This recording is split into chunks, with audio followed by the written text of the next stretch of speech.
Hello friends and student graduate Rupsar channel आपको स्वागत।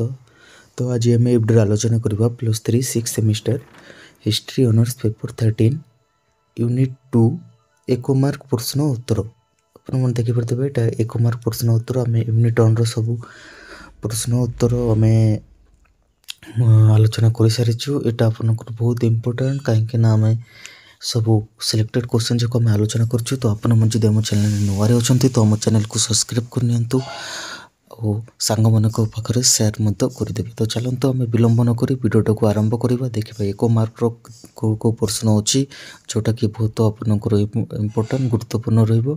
तो चलते आम देखा आलोचना करवा।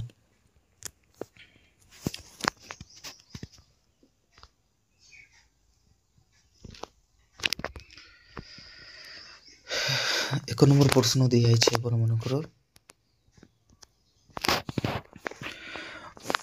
1885 मसीह डैश अनुष्ठान प्रतिष्ठा करा जाइतिला भारतीय जातीय कांग्रेस। 2 नंबर प्रश्न अच्छी आलान आक्टोवियान होम क्यों होउछंती डैश रो प्रतिष्ठाता भारतीय जातीय कांग्रेस।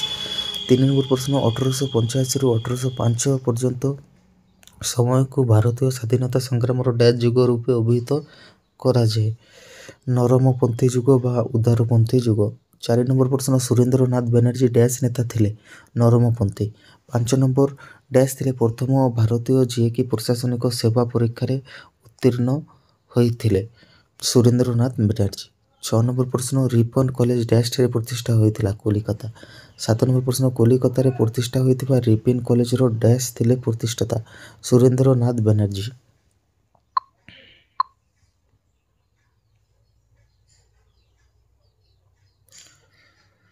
तापर देखंतु 8 नंबर प्रश्न अच्छी गोपाल कृष्ण गोखले डैश शिष्य थिले महादेव गोविंद रानाडे।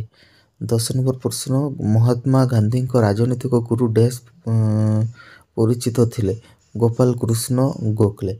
10 नंबर प्रश्न 1905 भारतीय जातीय कांग्रेस अधिवेशन डैश ठारे अनुष्ठित होइतिला बनारस।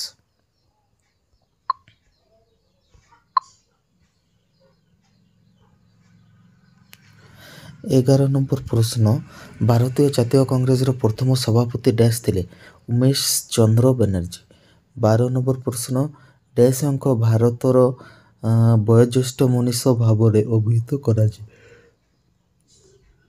दादा भाई नारोजी। 13 नंबर प्रश्न रमेश चंद्र बनर्जी डैश विश्वविद्यालय सदस्य थिले कोलकाता। 14 नंबर प्रश्न दादा भाई नारोजी जने डैश थिले प्रोनी अर्थनीतिज्ञ। 15 नंबर प्रश्न वित्तर बही प्रवाह तथ्य डैश द्वारा प्रदत्त थिला दादा भाई नारोजी। 16 नंबर दादा भाई नारोजी लंडन ठारे डैश स्थापन करथिले पूर्व भारत संघ। 17 नंबर प्रश्न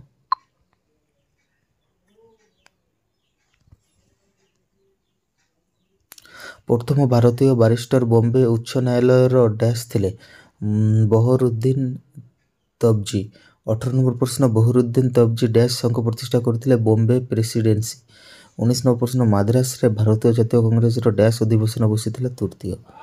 20 नंबर प्रश्न भारतीय जातीय कांग्रेस तृतीय अधिवेशन सभापति डैश थिले Bahruddin तबजी। 21 number furrows Shah Mehta dash परिवार जन्मग्रहण करथिले फारसी। 22 नंबर प्रश्न बॉम्बे क्रिनिकल पत्रिकार प्रकाशक डैश थिले फिरोज शाह मेहता। 23 नंबर प्रश्न भारतीय काउंसिल आईन डैश मसीह प्रणयन होइतिला 1892।